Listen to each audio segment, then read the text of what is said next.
Not every talent shines brightly at first glance. Sometimes it hides in silence amidst exhaustion, pain, and the love of a family. Mary Thompson, a young black woman who, despite being judged, ignored, and overburdened, made the sound of her violin the voice the world needed to hear. If you enjoy stories with thrilling twists and spine-chilling endings, subscribe to the channel now and come see how it all unfolded. The bell rang loudly in that stuffy hallway. It was the start of another day at Jefferson High School, a noisy public school in the heart of the Bronx. Students shoved their way through the hallways, some laughing loudly, others just trying to survive until the end of the week. Mary Thompson walked close to the wall, headphones hanging around her neck, her backpack slung over one shoulder. Her braids tied up in a makeshift bun, and her wrinkled uniform revealed that the day had started. Early, too early, she passed by without drawing attention, or at least she tried. "Look, there she is, the mute girl," said Kristen Wallace, leaning against the lockers, surrounded by the usual group. "Probably going to sleep in class again. Bet she doesn't even do her homework, always working."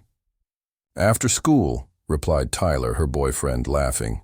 "They say her mom doesn't even have a real job, just cleans houses, and she takes care of her brother all by herself," said another girl, whispering as if it were a crime. Mary heard everything, but she didn't answer. She just gripped her backpack strap tighter and kept walking. In the classroom, she sat in the corner, as always. Head down, notebook clean. When the teacher entered, the class was still restless. "Thompson, you're actually here today," said Mr. Daniels with an ironic smile. "Yes, sir," Mary said, without looking up. "A miracle. Stop the presses. Someone write this down. A rare appearance," said the teacher, drawing laughter from the class. She lowered her head, further feeling her face burn.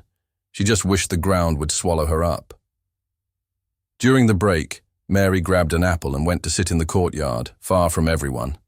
The sound of the subway in the background was more comforting than the voices around her. That's when a cleaner passed by, pushing a cleaning cart. "Have you eaten today, girl?" said the woman, stopping beside her. "Just the apple. It's—" "Okay," Mary said, trying to smile. "Right. Just like yesterday, huh? You always say that. I see you, Mary. I've worked here a long time, and I know when a kid is struggling on their own," said the woman with a firm, motherly gaze. "I manage. Still got my shift at the coffee shop this afternoon," Mary said, looking at the floor. "And when do you rest?" asked the woman, leaning on her cart. Mary fell silent. She didn't know how to answer. From afar, two students walked by, whispering and laughing. "Look there, the cleaner talking to the junior cleaner," said one of them mockingly. "The school's turning into a shelter now," added the other. The cleaner turned quickly. "Go mind your own business." "You spoiled brats," she said gruffly before looking back at Mary. "You're not invisible, Mary. You're just surrounded by blind people," she said, walking away slowly. Minutes later, the school loudspeaker crackled urgently. "Attention, teachers and students. Today's guest for the arts class cannot attend. We need a volunteer for the musical presentation." In the music room, Ms. Jenkins took a deep breath, visibly frustrated. "This is supposed to wrap up the semester's cultural project. The principal is expecting it. Anyone, please." Silence. "No one." That's when a student from the back of the room whispered, "Mary plays something, right?" "Violin, I think." Everyone turned around at the same time. "Her?" said Kristen, laughing. "The only thing she probably plays is her bus pass." "That's enough, Kristen," said the teacher, seriously. "Mary, is that true?" Mary hesitated. She looked around the room. Everyone was staring, some laughing, others curious. She looked down at her hands, and then she took a deep breath. "I can try," Mary said, almost in a whisper. "Great. The stage is yours," said the teacher, extending a hand to guide her. Mary went to the cabinet at the back of the room, opened it carefully and pulled out a black case. The violin case. Old, but well cared for. Kristen crossed her arms, sneering. This is going to be good, or a complete disaster. Mary positioned herself in the center of the room. She closed her eyes. And for the first time that day, she breathed easily. She rested the violin on her shoulder, positioned the bow, and drew the first note. The room fell silent, and the surprise was just beginning. The room was absolutely silent. It was as if everyone was holding their breath. Mary rested the violin on her shoulder, carefully adjusted her fingers on the strings, and closed her eyes. Then she drew the bow. The first note sounded shy, almost like a whisper, but there was something in that melody that held the air captive. The sound was clean, sincere, and beautifully painful. She continued. The music seemed to tell a story no one had ever heard, yet everyone suddenly recognized. It was about long days, sleepless nights, about carrying too much weight on your shoulders and still walking on. As she played, the classroom window rattled with the afternoon wind. Ms. Jenkins brought a hand to her mouth. Some students stopped looking at their phones. Even Kristen lowered her eyes, uncomfortable. "Is this real?" said Tyler in a whisper. At the back of the room, leaning against the wall, one student watched more intently than anyone else. It was Kenji Nakamura, a boy with straight black hair, round-framed, dark glasses and a calm expression. He was new to the school, shy, always in his own corner, like Mary. He smiled faintly. "It's like she's speaking," Kenji said softly to himself. The melody shifted tone. Now there was something of hope in it, something of escape, as if Mary were escaping the world for a few minutes, as if each note were a word she never had the space to say. When the last note echoed, no one applauded immediately. Because no one could. There was a lump caught in almost everyone's throat. She lowered her bow, looked at the room, and took a small step back, as if apologizing for having revealed too much. "Thank you," Mary said, her voice still calm, and only then did the teacher moved. Start the applause. Timid claps turned into a warm ovation. Some students stood up. Others just watched, unsure what to feel. Kristen crossed her arms, saying nothing. But she wasn't laughing anymore. Leaving the classroom while everyone was still talking, Mary walked slowly, the violin case in her arms. That's when she heard a calm voice beside her. "You play like you're writing letters with music." "What?" Mary said, surprised. "It's true. It feels like you're telling a story." "But without words," said Kenji, with a slight smile. She looked at him suspiciously, then lowered her gaze. "No one's ever said that to me before." "I understand. More than you might think," said Kenji, adjusting his glasses. "Do you play too?" asked Mary, seeming curious for the first time. "Piano, but not very well. I moved from Japan not long ago, and nobody talks to me here," he said, shrugging. "Welcome to the club," Mary said with a tiny smile. "The invisible club?" Kenji asked, joking. "The ones who are always there." "But no one notices," Mary said, agreeing. They stood in silence for a moment. A comfortable silence. "Want help putting that away?" Kenji asked, pointing to the violin case. "Okay," Mary said, handing him the case with a look of slight surprise. No one had ever offered before. And so, without grand gestures, a friendship began. One of those that aren't easily explained. It wasn't about words. It was about recognizing in the other the same struggle. The following days at school were different. Mary still walked the halls with the violin case on her back, head down, headphones blocking out the world. But now, the whispers weren't the same. "That's the girl who played at the presentation," said one student passing by. "I heard she doesn't even take private lessons. Played like that just teaching herself," commented another. She doesn't even look like she lives in that part of town. Someone said, quieter, thinking Mary wouldn't hear. She heard. She always heard. But she never answered. Deep down, everything remained the same. Kristen still turned up her nose. Miss Jenkins watched her more carefully, like someone trying to understand something they'd never seen before, and the only moments of peace were still in Kenji's company. They started talking between classes. In the courtyard, near the tree at the back, far from the noise and the comparisons, my parents want me to play in competitions, win awards, things like that, Kenji said one day. And do you want to? Asked Mary, eating an old apple from her backpack. I don't know what I want yet, he answered honestly. I just know I like it when my brother smiles, and he only smiles when I play for him. So, I guess that's what I want. Mary. That same night, said Kenji was silent for a moment. A simple house, then he smiled dimly again. Lit, a dishes piled in the sink, clothes folded on the sofa. Mary slowly opened the bedroom door. Isaac, her younger brother, was lying down, pale, breathing with difficulty. Beside the bed, an asthma inhaler and some expired medications. Hey, little guy, Mary said, approaching. Did you play today? Asked Isaac, his voice weak. I played. Everyone heard Isaac was still smiling. His eyes, shining, were fixed on her. Thank you, May. Now, it doesn't hurt anymore, Isaac said, his voice faint. And then, the bright light in his eyes slowly faded, and his last breath silenced the room.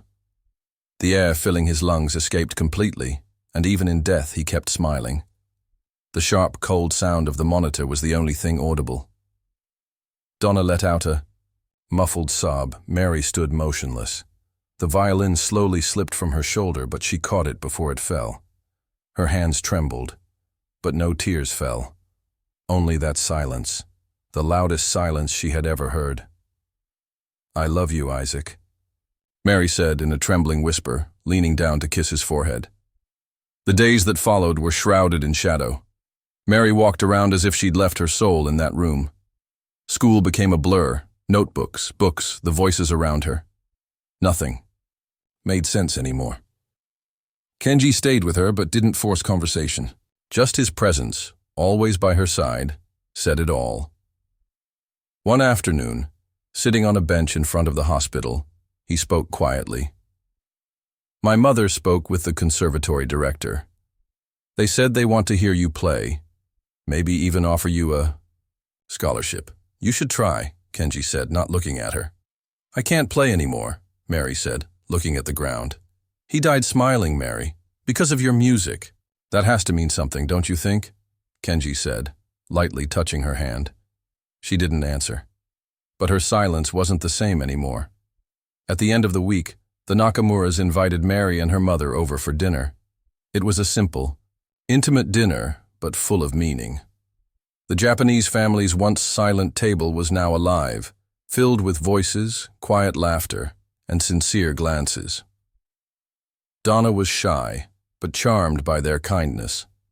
Mary, still quiet, was surprised by the change. In Mr. Nakamura, he listened intently when she spoke about Isaac. Sometimes, we need to lose something to understand the value of simple things, Mr. Nakamura said, pouring more juice.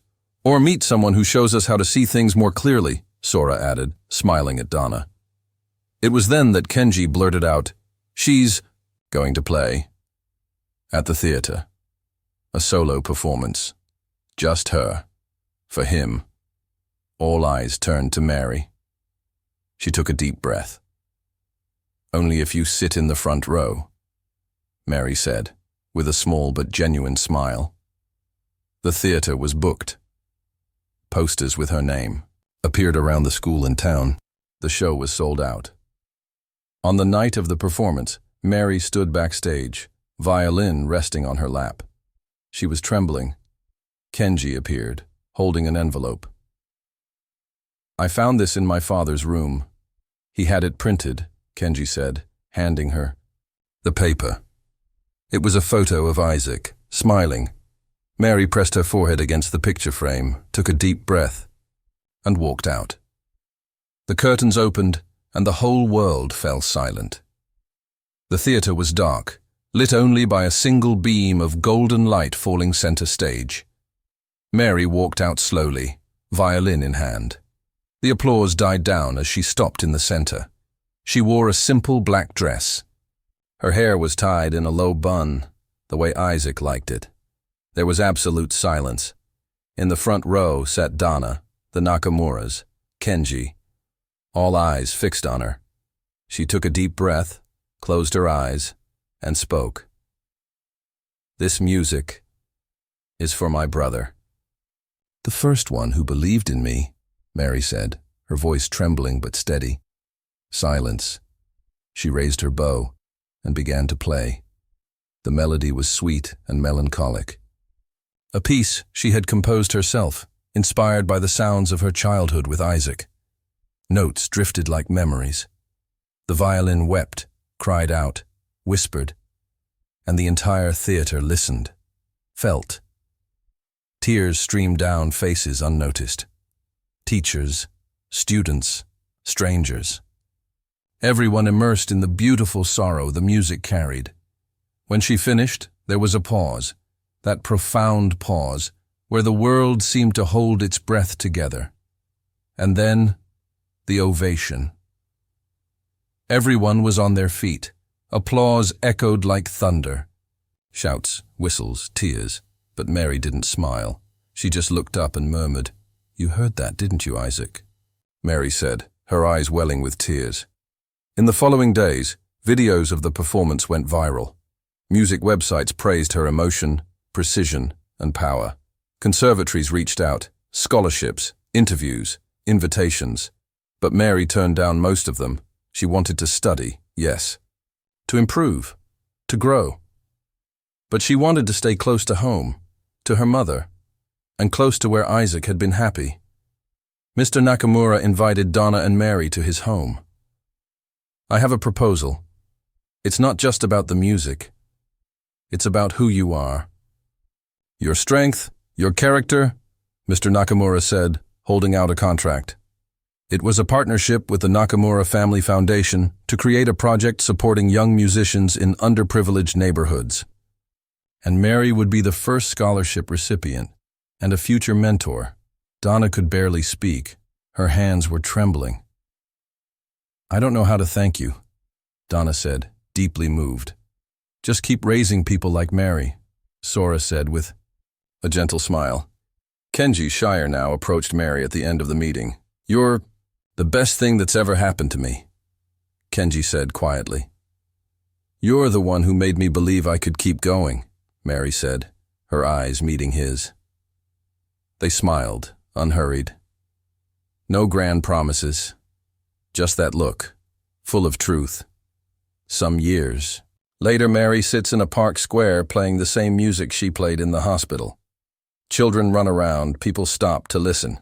In front of her, a small sign reads, "Isaac's Song, Music Project for All." The sound of the violin fills the air. And this time, it isn't sad. "Honey, your mom needs help," Kenji called out from a few meters away. "Coming, dear."